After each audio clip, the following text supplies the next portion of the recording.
Your girl HP is on her mark, so get set ready. On your mark, set, go. Oh yeah, make we chat about it. What the fastest? Make we chat about it. Or on left Make we chat about it. check and feel at the topic. Make we chat. A little bit, coach. You did great things at the high school level, then you move into collegiate, and you then move into pro. You are just moving up the ladder. But before we even get there, coaching at the professional level is a totally different arena. Sprint Tech, tell us a little bit about Sprint Tech. How different is coaching professionals as it relates to collegiate or high school? Who give more trouble? The adults, right? I mean, coaching seniors is a whole different ballgame. Yeah. It is totally different. When you can shout after a high school athlete and you can behave as if you can bad them up, it doesn't work with the seniors unless they knew you from before. Yeah. Because first of all, you can bench press what they bench press. You can curl what they curl. You can leg press. So you know you can't challenge them. And if they decide to challenge you physically, you can't run relief them either because them faster than you. So you that's actually what's been laughing. No, so you have I'm sure your athletes who are here, they're having fun with this. Zandrian and all I have is a mouth. I just have mouth. I know I can't defeat them in any other area more than talking. But it's a whole different ball game. And the transition is the mindset has to be different. Yeah. Because every single time that you put the athlete on the track, the athlete is at risk. And so if you are not completely involved in terms of what is happening, you can have problems. Mm-hmm. I've used to maintain my sanity is that even though you want the medals, you also help with the greatness of other athletes. Yes. And I've always said that no Olympic champion can do it by themselves. They need 7 other athletes when they go out there for competition to get them ready. And so what I have done personally, I have tried to make sure that the athletes that I coach participate in the meets.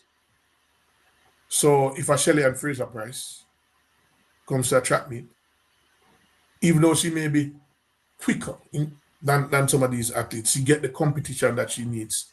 She feels as if she's in a competitive environment. And then the evolution takes place. Mm-hmm. But if I should say this though, and it is something that I feel strongly about, one of my goals is always to make sure that when an athlete leaves the club, they are certified in another area. Woo, I love that. Yeah, man. I love that. And because of that, we have not entertained, I'm not saying it cannot happen, a high school athlete in our club. You must be someone who would have passed through high school, gone to another club, go to America and decide that you want to the experience of coming back.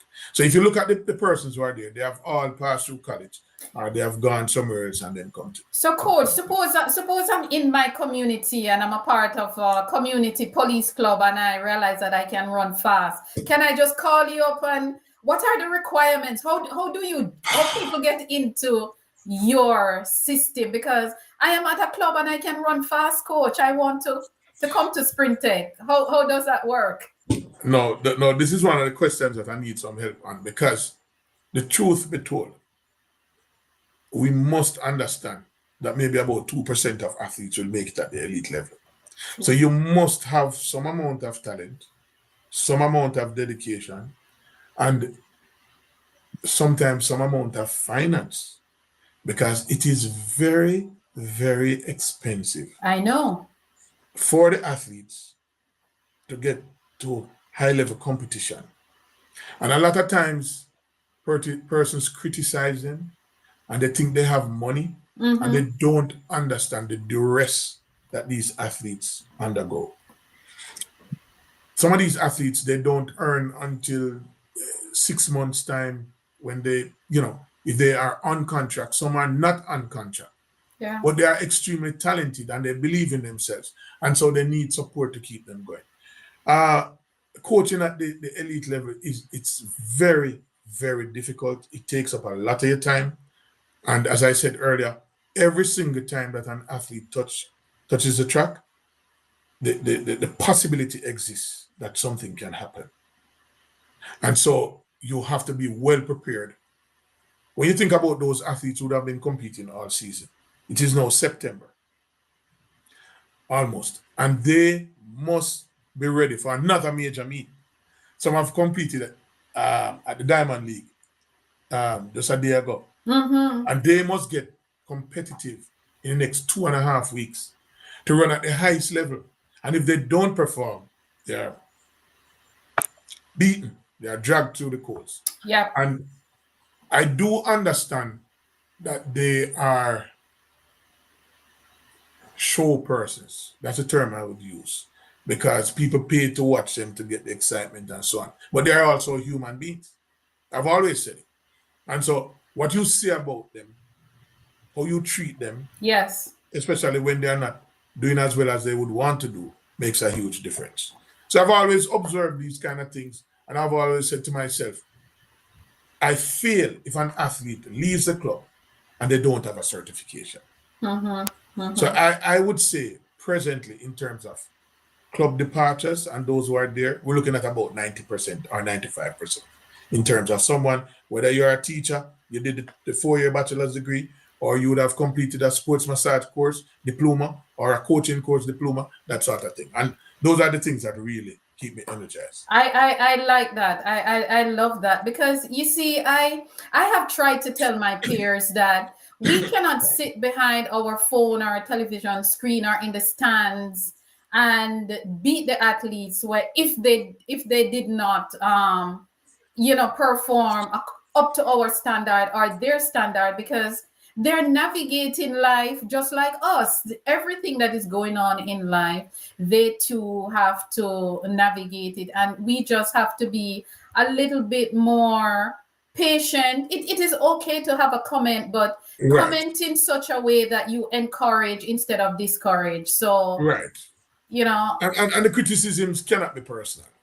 Yeah, it cannot be. It cannot. It cannot be. Yeah. Or shouldn't be. Right, it shouldn't be. But Coach, you have contributed to a lot of our Olympians' development. We're talking about people like Anisha McCloskey. We're talking about Rashid Dwyer. We're talking about Cheyenne Salmon, Demish Gay, Ashley Williams, Bobby Gay Wilkins, Chrisan Gordon, but you're into Russell, the sport, man. Rosemary White, Sasha Lee Forbes, Zandra, so many of them, Coach. I mean, what keeps you going from one level to the next? There's so many other names I didn't even call. Shaloni Calvert is another one. Yannick Thompson. So many of your legacy. Your legacy is a big deal, Coach. I don't know if you know. I tell you, my father was a Rasta man, so the philosophy is a little bit different. But it was just this morning I was reflecting that when I went to Homewood, I had a brand new second-hand TX Corolla, a 1991 model. And I remember a lot of the greats now, and even before, I used to carry 2 in the front and 4 in the back to certain place for camp. So I would pack 6 Friday evening and come down on Sundays. And sometimes when I get to Mandeville on Sundays, I would meet a gentleman by the name of Charlie Fuller, who used to support the Manchester program, and would put some of them in a green van and carry them. In my mind, I'm thinking a half a day it took us to go to Trelawney or some of those places to drop them off. And I was saying to myself that when I hear people talking about money and these sort of crazy stuff, I'm trying to understand what are they talking about. Because in those days there was nothing about no money. Yeah.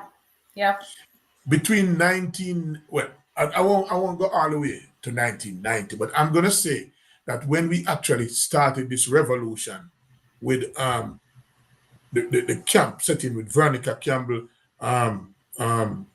all these persons coming back to Usain Bolt, nobody thought about money. We just did it. We were coaches. Dyke, myself, doing Jerry Holness, we would load up the athletes, carry them to country.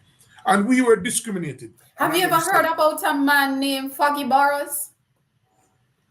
St. Jago. All right. Was it St. Jago? St. Jago, Foggy right? Barrows, Kingston College. Kingston College. Kingston College. Yes, Yeah. yes. Yeah, man, the great Foggy Barrows. Yes. Yes.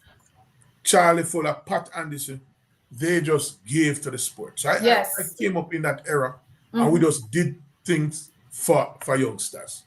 Yeah. There was no money in those days. Because it was about Jamaica. At the end of the day, it's one country. Listen, I still have a 1999 cross country jersey, my first Jamaican trip. You know, I still have it. You know, that's all the colors. That's what it means to me. You know, and the only reason why I'm not in a Jamaica shirt tonight, somebody smart will know why. I know why I'm wearing this shirt. I know. Right? I know. But the truth be told, my experiences with the athletes is something I treasure, and I do a lot of notation. And I'm seeing. I'm not sure if this is Sharon Simpson because no, somebody. When I was calling the names, and let me just say, guys, I know that he has conditioned a lot more athletes, but if I should call all the names, we would be here all night. So they're saying Sharon, okay. they're saying Sharon Simpson, Anastasia Leroy, and many, many more. Right. So, you know, it is, you're doing it from, you're involved in the sport from maybe 1986. It's a part of your life. It's just, I don't want to compare it to when you go to church every Sunday, but it's just a part of your life. It's easy to do. It's easy to be in the sun. You don't feel the sun. When you feel it, you cover. You now have to put on thing because the side of my face burn off and so on. But I mean, it's easy to do because it's what we do. Coach, I am a big fan of. I'm a track and field fanatic, but Jamaica is known for its sprinting dominance. But 1948, when we went to our first Olympic Games, I have a little soft spot for the middle and long distance running. And I would love to see that part come back, Coach, because our first Olympic Games, our medals, we won 3 medals in 1948. And that was a Quinella in the 400 meters with Dr. Arthur Wind and Mr. Herb McKinley. And Dr. Arthur Wind went back to the 800 meter and won a silver medal. 4 years later, we repeated that, a Quinella again in the 400 and another silver from Dr. Arthur Wind. How can we get back into the middle long distance? I would love to see that come back, Coach. How can we bring that back? If I push you a proposal now on that, what would you do with that proposal? Well, first of all, I think the philosophy has changed a lot. It has. Everything is now about speed. So I can recall when Demish Gay ran maybe about 8:44s one particular year. His training program was different from now. The philosophy of speed is good. It is transitional, but there's more to 400 than just speed. And I'm not going to say you must go out there and do 10, 15 miles, whatever it is, but there has to be a delicate mix between speed endurance, aerobic strength. Now, our new generation, Madam Host, they do not walk. And so while they may think that it is not necessary to do aerobic work, they are not recognizing that when they didn't have a car, they were doing aerobic work when they were walking. I have athletes that drive from the track to the gym, and that is 50 meters. They know themselves. It is 50 meters, right? Coach, you're calling them out. Yes, man. And they drive from the gym to the tuck shop, which is 20 meters. Now, Oh, wow. that is 120 meters. So if it is that they were walking, they would have 120 meters or more mileage. So if you were to say to them, so listen, jog 120 meters, man.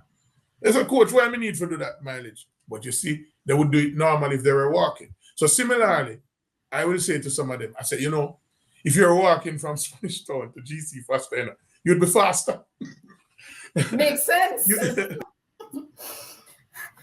I see Sasha Lee laughing. I think Sasha Lee is one of them. but yeah, the philosophy has changed a lot. Yes, it has. It has. And some of us as coaches are to be blamed because we succumb. I mean, without taking any accolades, but the 400 record for champs, the three of them, class 1, 2, and 3, my team, I'm going to use my team from home, but still have those records, is because we had embraced a particular philosophy. If you were to look at the amount of sub 45 quarter milers, a lot of them would have emerged from the same philosophy. However, similarly to how we are adapting to pants being worn down at your waist and certain thing, is the same thing with the track and field philosophy. We have had to, or we don't have to, to adapt because some of the athletes are really talented. And the same way in which system of training for one does not necessarily work for the other. And so we have had to adapt. But I'm not sure if we're heading on the right way. I don't think we are, coach, because we're losing these talents. Where are these talents that is running 1 minute 50 at champs on the boys side, or 1 minute 48, that kind of thing. I think we need to create a space for them to come. I mean, I've had this conversation with a number of people, and everybody keeps saying, oh, the sprint is what is selling, and that's what sponsors want to sponsor. But I can remember that before the rise of MVP and Racers Track Club and Sprint Tech, most of our athletes, they were going overseas. And then people like you, Mr. Stephen Francis, Glenn Mills, created space, and now sprinters don't want to leave home. So I am thinking if the same can happen. The same can happen for middle and long distance, but we just have to be patient because we see the talent at champs. Well, let us look at Tyrese Taylor and Nevaski. Look what happened at Naka. I mean, the record, the man ran 144 and lost the race. And so you are correct, right?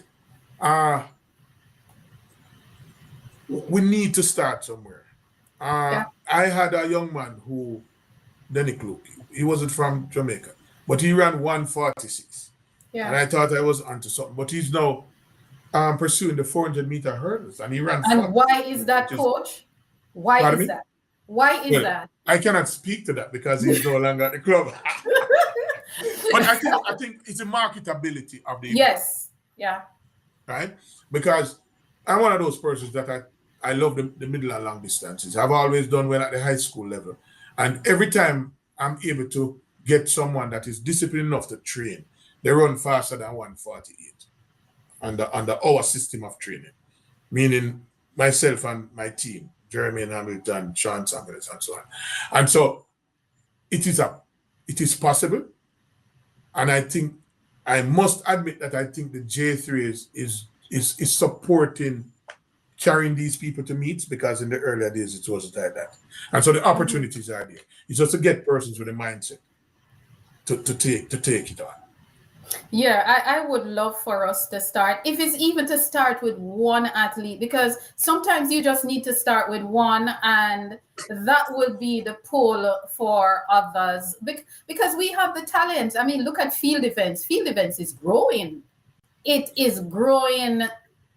I think it's going to be the next era of boom for us. the middle distances. I would say hope so. the middle distance, yes. I hope so, I think it's going to Coach. be the next growth. I hope so. I would really, really, really, really love to see that. But let me ask you, when you're recruiting athletes, what do you look for in your recruits? Well, What kind of characteristics, apart from you must have some speed, and what are some of the characteristics that? So let me be honest. I'm one of the worst recruiters because I don't like anybody tell me no. So I get embarrassed easily. So I'm not going to come up to you and say, would you want to come to Sprinter? But I can tell you, when I was at the high school level, there were certain particularities that I looked for. I normally look for cadence, so how quickly they turn over. There's a physical attribute that makes a huge difference for me when it comes to sprinters, and I've never been wrong. I can share it with you now, but if you come to GC, one of those class sessions, I'll share it with the lecturer, and the lecturer share it with you. But Okay. yes, there are certain physical characteristics that I look for. Mm-hmm. But most importantly, I think, is attitude. So I can have a conversation with you, and I'm able to decipher your attitude. And that makes a huge difference. Because at Sprintech, we are big on training persons who come to the club who were not developed through the club. Basic things like saying good morning, thank you, please excuse me. Those things mean a lot. Wow. So there's this young man, Brendan Rodney. He's from Canada, but he trains at the club. And he shows me up most mornings if I'm in my feelings and I don't say good morning. And I will make up my face and I'll walk away and smile because I'm saying to myself, but this is our philosophy. Yeah. So there are some basic things that we try to do just to develop that sort of camaraderie and also for outside training. Wow. I am looking at the comments, and these athletes, they're cracking me up. Dimitri is saying Dwyer drives from lane 1 to lane 8.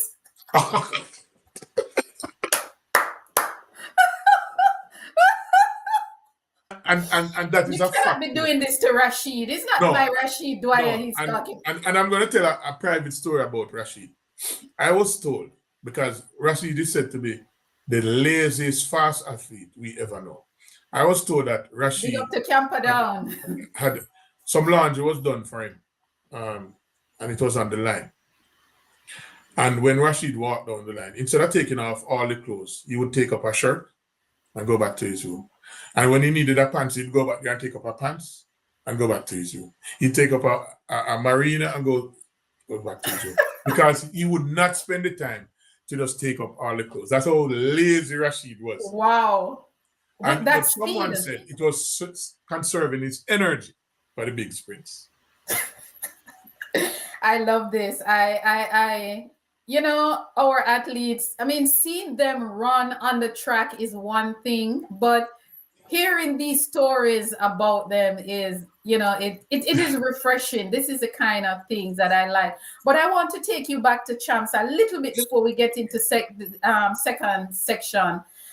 One of my most memorable moments at Champs for Homewood Technical was that year in the 4x4 for when Bobby Gay Wilkins got the baton. I think it was about maybe 40 meters out. Yes. I'm sure you remember that race. Yes. And you know, kudos to Bobby Gay, but it started with Sharon Morgan. Yes. When she did the same. I don't want to make any mistake. Maybe Cashin can help me. But I know she walked down a St. Jago athlete, 25 meters. Yes, man. And ran all the way through the finish line around to the 1500 meter start to salute the Homewood crowd. So it started from then. I think it could have been 2001, 2002. Okay. And then we had Karen Gale, who did something similar. Then you mentioned Bobby Gay, but Sanita Sutherland. Sanita Sutherland. And of course, Chris and Gordon. Oh, yes. Oh, It yes. was a thing with us with the 4x4s. Yeah, Yes. yeah. But I distinctly remember that from Bobby Gay, because when that started, we actually started a chant in the grandstand, because when she got the baton, I hear some people say, "Watch Bobby Gay now," Yes. and that was it all the way until she overtake that athlete. Everybody was like, "Watch Bobby Gay, watch Bobby Gay," and she delivered. So I just She wanted to delivered. share Yes. that was one of my most memorable moments with Homo Technical. But let us get into the next section now. Technical leader, another hat that you wear. I mean, you wear so many hats. You're so busy for Jamaica track and field. And I think that one of the hot topics among fans is team selection. So teams are selected and all of that. So I want you to help me to just to provide clarity for the fans. And we have a championship coming up now and thingy. So help me to provide some clarity. As the team leader, the technical director, how different is that from you being head coach? Is it the same job? Is it the same title? Is there a All right. difference? So the technical director role is more administrative role. But because I was head coach for many years, and my mentor again is Donald Quarry, because I was head coach for many years, and I would have been associated with Jamaica when we were depending on 2 females to give us medals, possibly a 4x1 and the Yeah. 4x4, and every so often Danny McFarlane to give us medals. So I'm coming from that era until we saw the evolution with the success. So myself and Michael Clark used to be responsible for the 4x1 teams. And after that era, we had a downward slide for a short period of time. And then I said to my president at the time, so let us go to Commonwealth in 2018 and shock up the world again. And we did that. And we came back good in 2019. So I have been around, and my experience as head coach transitioned me into the technical director role. But the technical director role is more of administration, even though you still keep the coaches together, deal with the complaints of the athletes. So you're supposed to be on top of every single thing. So if there's a disqualification, you're supposed to be on top of it. We were at Royal Indoors, and one of our athletes was 5th. And he came to me and he said, "Coach, I want to file an appeal." And I didn't wait because I take those things seriously. And when I filed the appeal, the athlete moved to 4th. Now, the person who was the bronze medalist got displaced. And I felt bad. However, I was doing my work. Indeed. I was doing the work of the nation. And so the technical director role is an expansive role. So before you get into that village, everything has to be planned to a T. And you must stay on top of the entry for the athletes. Because if you don't, you cannot come back to Jamaica. I remember one year when we had the sort of rivalry in the team. And I was trying to get the 4 persons who were supposed to run. And there was a little bit of standoff. It was in Dago. And when I reached to drop off the relay card, the man looked at me and he said, "Jamaica, you out?" I said, "What?" He said, "You late?" I said, No. But when I checked the time I was waiting, it was maybe about 25 minutes I was there trying to think. And I said to the man, I said, "Listen, we cannot be out." Because I was outside and I was waiting. And I said, "I can't go back to Jamaica." And he said, "Okay, let me call whosoever he called that." We got back in. And we broke the record. That was the men's team, the men's 4x1. We broke the record. Yes, we do. That year, Nesta gave his medal. I said, I was breathless, because it was a little uphill to get to the stadium. And so as technical lead, you cannot drop the baton. Yeah. So when DQ was there and I saw him getting in all sorts of squabbles, I said, I'm glad I'm not in that position, because he could do nothing right, even when he was doing everything right, because everything was a complaint and you had to satisfy, all the different factions in terms of their aspirations and so. So the technical director role is very, very, it's a unique role, and it can be very difficult, very pressuring. Now, Yeah. the head coach, in the earlier days, you used to have technical director and head coach for the World Games. It's a World Championships. For Olympics, it's just head coach. Mm-hmm. Because of the numbers and so on, in terms of accreditation, it has changed somewhat. But in my mind, the support system that we have as a team, in your mind, you have to know that there is a senior person there that you can rely on. So that is how we try to deal with these matters. Wow, Okay. that is a big job, coach, because sometimes you're faced with tough decision, whether it is Especially team if you coach. selection. Yeah. No, when you coach, so for example, I'm a coach, right? And 90% of my athletes have suffered.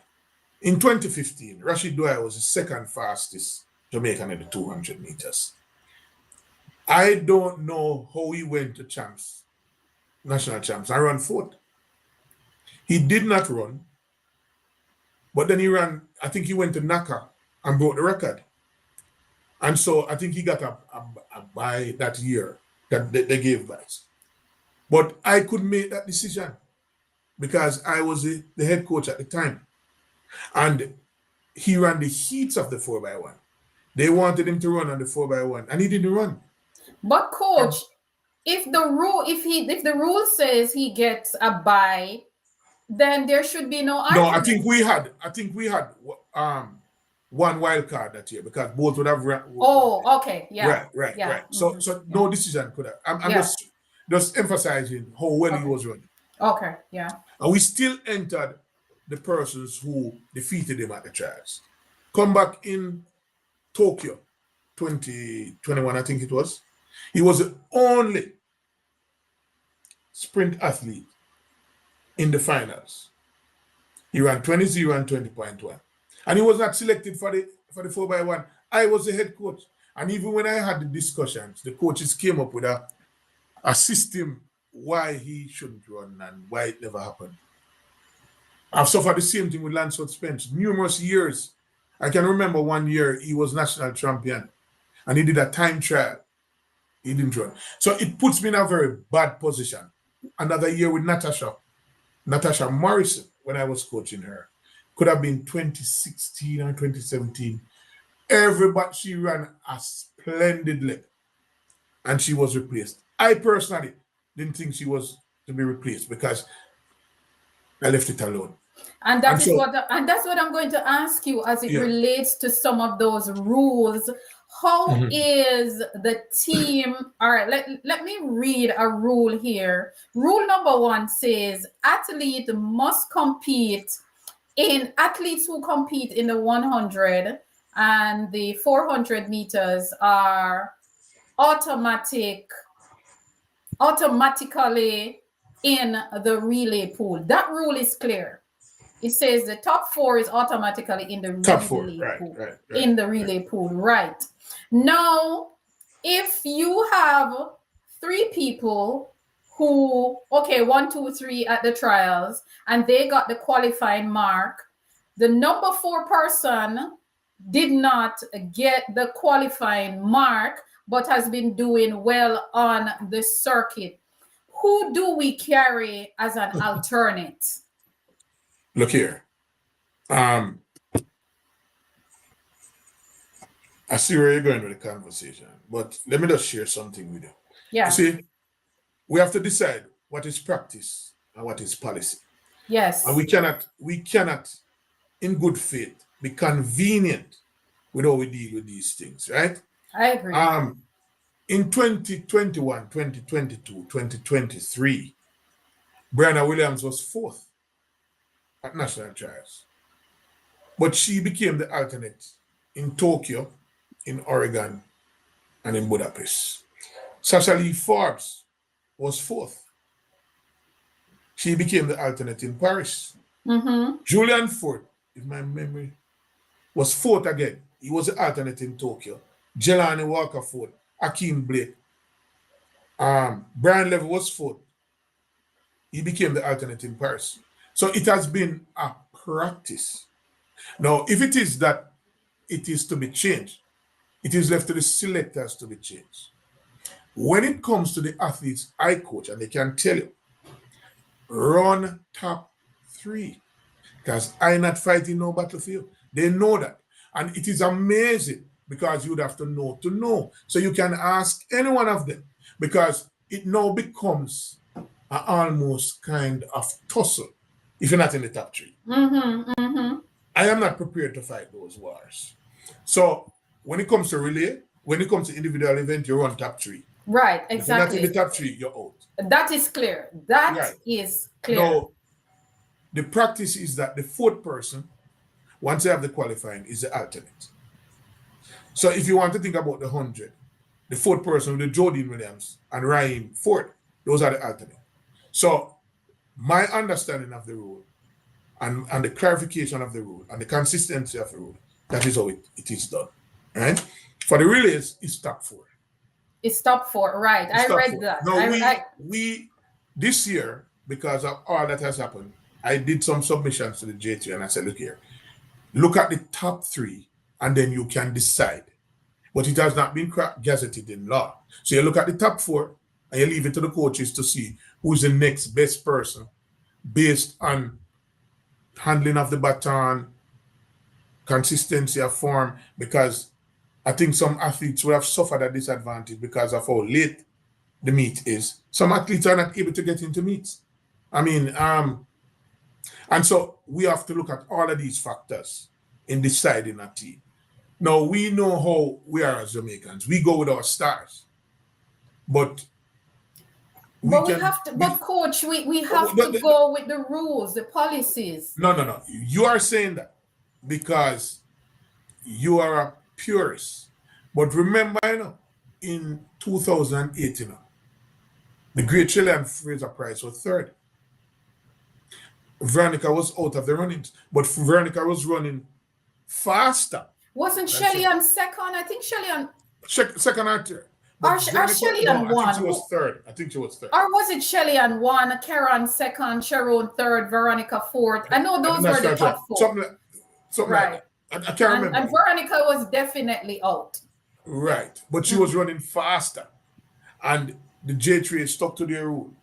And I respected that. Because then Shelly became a legend. But not only that, you're able to, that is why you have the national trials. And that is why you have the rules.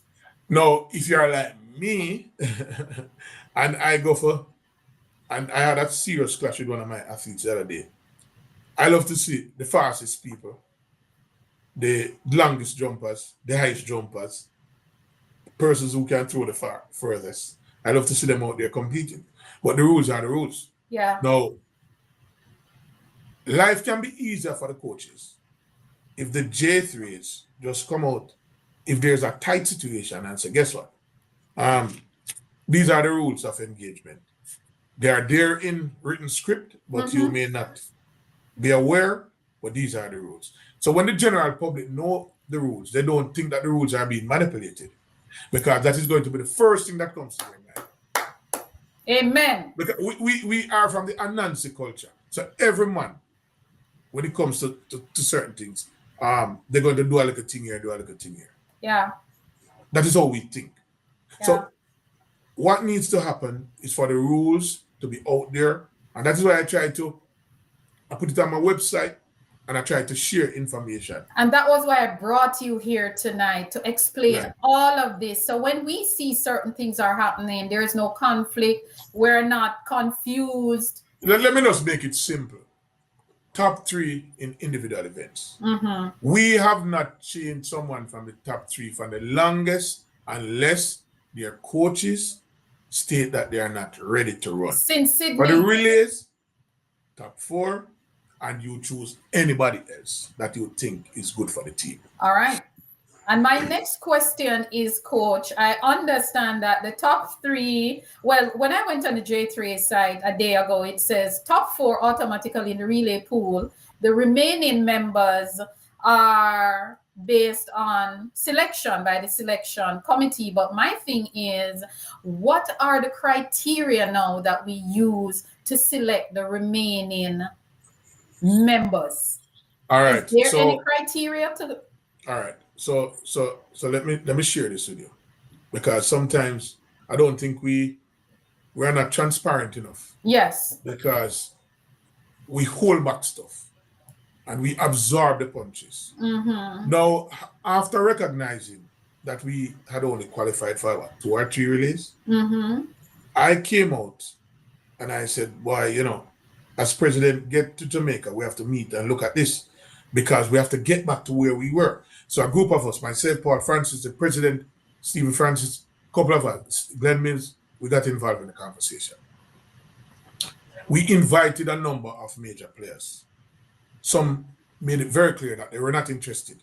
The relay was not on their to-do list at this point. And I can understand. I was very happy that Glenn loaned us Civil, who was running in London, and he was able to spend a couple of days with Jamaica's man that them beat the most, Kadrian Goldson. So the top 6 were invited. 2 had issues with their visas, based on my understanding. I don't do the invite. It is done from the J3s, right? So whatever transpired there. So Goldson, Rohan, I think it was Kishane, Civil, and Akeem. They were the ones who went to the training camp. We wanted 2 other athletes and qualified the team. Now, in my mind, the top 4 athletes, it is clear. Now, any other athlete that Jamaica thinks should be a part of the team, the athlete has to think the same way. So the athlete would have to avail themselves for selection. However, the coaches, because we have individual coaches for those teams, and these are no coaches. These are experienced, knowledgeable, proven coaches. If they say to me that, Willow, this man doesn't blend well with the team, I have to work with them. Even though I am the arbitrator. So I can say to them, what is the problem? Is it because of X? Is it because of Y? Because I've been doing this from 2008. You know, I was a strike compromise man. Because DQ was the attack man, and I was the man, the politician. So I've been doing it. So I'm schooled in it. And so what we're looking for is the blend, because we have created now a system where we are looking at the top 10 athletes from the trials, males and females. So if it is that the 4 top persons are not available, we can find the next 5, 6, 7, 8, and they will be available for world relays. They will be available for other activities. So you keep that pool together. And that was how we were able to pull Brianna Williams and others for these other meets that involve the relay. So I think we have come to a point where the structure and the system is what it should be, so that we don't have the Canadians bragging on us. We don't have the French guys bragging on us. So we have developed a system, not developed, but we have fine-tuned a system that we think can work. And I think the coaches will be very supportive of the system. So it's just for us now to get back on track, because I think we're going to, over time, dominate fully again in a short period. Let me ask you something, Coach. For the last 2 seasons, we have been chasing times in the relay. We've never been that country before. I know that the rules change, but sometimes athletes don't make themselves available to qualify the team. But when they go to championship, they are the ones who get the opportunity. And I'm not trying to knock anybody here, but you'll have some athletes who is always available, Coach, always available for country. Yet they are sidelined when the big dogs turn up at championship. How can we tweak that a little bit? I'm the wrong person to ask that How question. can we fix that problem? No, I think I'm the wrong person to ask that question because we don't deal with the truth well. Yeah, true, true. And I'm not afraid of speaking the truth. Yeah. I'm not the type of person that is afraid of anything, really. But I like to be very respectful. Me too. Yeah. And so, what you will find, you must recognize that when it comes to our athletes, Jamaicans, once you are a star, they will die for their star. They expect to see their star. And we as coaches, we want to provide that to the persons. But the behind the scenes, if you were ever to be behind the scenes, I've you could heard. start with Glenn as head coach, and he will tell you the stories. And so, but we have been able to manage it because the athletes are human beings and they have feelings, they have pressures, they have commitments. And so we try to work with the athletes. The general public doesn't know what takes place behind the scenes. And so the coaches, as usual, get the beat up. And sometimes those who are really supposed to get the beat up, not getting the beat up. But that's just how it is. That is why we take on the job. But I agree with you. And that is why we are putting the pool together. Because there are certain coaches that are always committed with their athletes to represent Jamaica. Always. Always.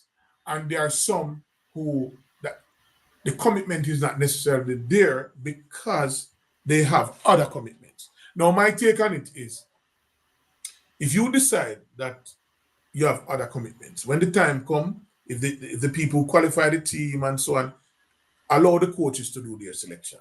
Yes. Allow them to do their selection because the coaches are educated, experienced, and knowledgeable coaches. So that is just my take. And then now, if I'm able to arbitrate, if I'm able to call an athlete, meet with the coach and say, listen, how can we fix this? This man is the fastest man or the second fastest man. We need him on the team. When we do the math, the summary is telling us that we can win. But guess what? You may be fast, but you may not be able to handle the baton because you did not practice. So these are some of the problems that we're having.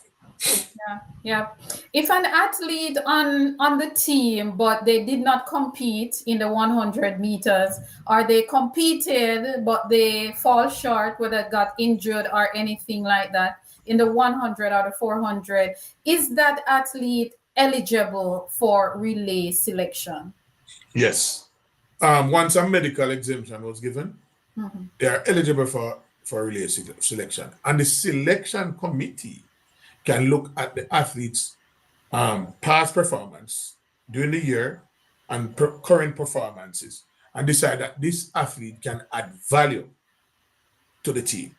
And that is why I have always said to my athletes, if you don't run top 3, you don't have a say.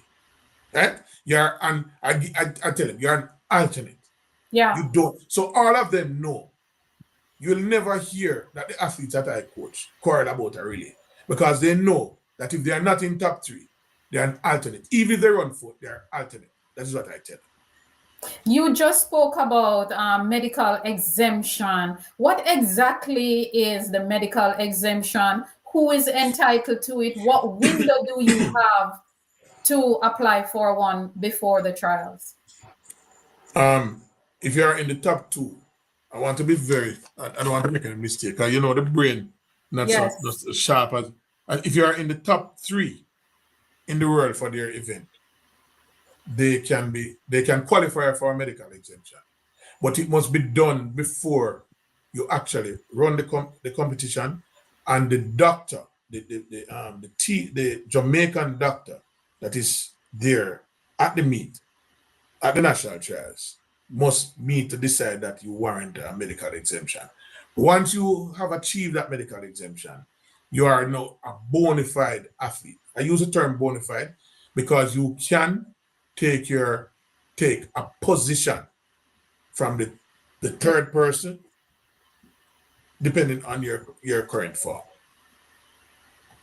Wow, interesting. So you have up to the day of championship to get an approval for exemption.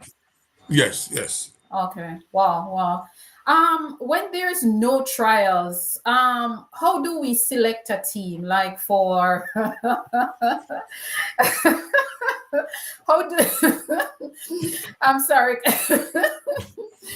How do we select a team when there's no trials, like for the world relays, especially the world relay that is so early in the year, or indoor championship? All right. So excellent question. I've always said to the selection committee, my opinion, we work with national trials from the previous year. So if athlete one was a winner, are you available? If you're not available, you move to athlete two, and so on and so forth. Now, what has created controversy is you select athlete two, but the athlete two is not doing well. It's not, in your mind, it's not running. As a matter of fact, you don't see them run. But athlete five goes to Grace Jackson and runs 45.5. And you say, but wait, so how they pick this man here who don't run all year? Mm-hmm. But this man season will start in April. And so why do you want to look in at those who may be doing, maybe bringing out current performances or early performances? You have to look at your trials results, because your trial results of the previous year will guide you. Now, you ask how. We know that we have professional coaches, and we know that if you run 44.6 at the trials or 44.7 at the trials, expectation that in March you may be about 45.4 or so, but or even 45 flat. But nobody has seen you run. But we know that a professional coach, once they say that their athlete is available, their athlete will deliver a reasonable performance. So that is the only way you can select when you don't have a charge. You have to look at the charge results from the year before and current performances in the year to the time of the meet. Sounds good. Who has a better weight? Ranking in terms of coming from last season, or the person who has produced that mark in the current season? No, well, for so we said trials results and current form in the present season. So Okay. if World Indoor is March, Mm-hmm. you're looking at all the performances from February, because I think they would start at Okay. Camperdown Classics. Okay. From February to March, current performance up to that point. Okay. Awesome. Awesome. Reimar's Track Club is saying I'm learning a lot. I'm happy. I'm happy that Coach is here educating us on stuff. But Coach, how do you balance fairness and performance? When in a tough decision that is needed to be made by you as it relates to. I know you have a very tough job. I know because I've heard. But how do you manage fairness in the camp on the team? I was talking to Bert Cameron a couple of days ago, and I said, Bert, you know. So normally when we go to meets, because I'm in the capacity as technical director and the whole of paperwork, and well, no, it's not paperwork, it's computer work. Sometimes I have to ask other coaches to assist with the athletes that I coach. So I'll ask Barnes to allow Bert to take some time and so on. Even selection committee meeting, when my athlete's name come up, I recuse myself. Sometimes one of my good colleagues would say, Willow, something is wrong with you. Or they will call an athlete that I coach and say, what about this person and that person? I recuse myself. It is, and that is why, for me, it is easy. And that is why we drill down, run top three. Yeah. Because it puts me in an awkward position. And it is something that I've thought about, and I have made that decision. I had recently at NACAC, I had a discussion with the president that I think my position makes it very unfair for the athletes I coach because I'm not able to represent them. Because most times when decisions are being made, I have to recuse myself. So when we have a team meeting with the coaches and my athletes come up, I don't say anything. If they're in the top 3, I don't have to say anything. Yeah. But once they are 4th or 5th or whatever, it creates an issue. And sometimes deep down in my soul, my heart, I know that the decision against them could have been different. But I don't get involved in those discussions. And you can have that discussion with any other coaches that I work with. How does that make you feel, though? As I said before, over time, after reflection, I can name countless athletes that have suffered because of my position. But not only myself alone, other coaches that are in similar positions, right? And a lot of times when decisions are made, people don't know the background to some of these decisions. True. Because I really don't think it would be fair to come and spill the beans and make anybody feel disrespected. I don't believe in that because I don't like if persons say things about me and it is not correct. So if you see me do something and it's what you would have seen, then you can't say it.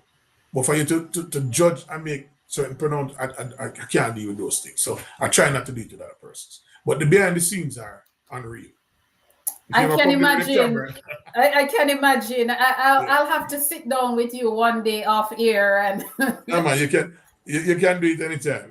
Indeed. But let us talk about wild card a little bit because the wild card conversation is going around, and I think a lot of us are confused, are not clear. The wild card discussion is trending, and to many, it's not clear. There has been a lot of discussion about Diamond League final and the NACAC winners getting a wild card to Tokyo. How many wild cards can get into an event per country? One. So, okay. And we normally go with the winner, for example, of our World Championships. Okay. So for NACAC, you'd have to be the top person in your region. So you win your event and you're the top athlete in your region. So, Lord, my Diamond League winner, Nugent. So Nugent, even though she won the Diamond League final. Can we get a 4th person in? And technically would have been given a wild card. But Daniel. Oh. Remember Daniel? Yes. So Daniel Wild, yes. Daniel is the defending champion. Right. So that wild card would take precedence. Oh. And I think the J3s go by practice. And it makes sense. It makes sense. That makes sense. Yeah. It makes sense that the defending champion wild card would trump anything else. Diamond League wild card or NACAC wild card. It makes sense. So if Akeem had won, then Raheem would be in. Ooh, so that was my next question. Right. So Raheem, without a trace of a doubt. And that is why you have to be consistent with the rules. Yes. Because can you imagine if someone, even if they were running faster than Raheem, and you were to replace, you would insert that person over Raheem, then you start to affect the trials and the sacrosanct nature of the trials. Because Raheem would have the qualifying mark. He would be the alternate. Yeah. And he has the qualifying mark. Okay. Right. So it's just one wild card, and then 3 other persons, if they qualify, have the qualifying mark. Wow. It is because somebody called me yesterday after Christian Coleman won and said he will get in. He will get in the 100. And I said, no, because Noah Lyles would have already have the wild card as the defending champion. So Coleman is still out because he finished fourth at his trials. So he would be out because Noah is already that wild card. So it's just to understand the rules and how the wild card. We've never really had this situation before. So, we never had this kind of who is eligible, who is higher up, that kind of thing. So based on that, Coleman would be out. And but a scenario could be, so let's say Coleman was fourth, or fifth, and somebody, one of the top three, were injured or so on. He would come in. He would come in. Chat for say with the girl HP.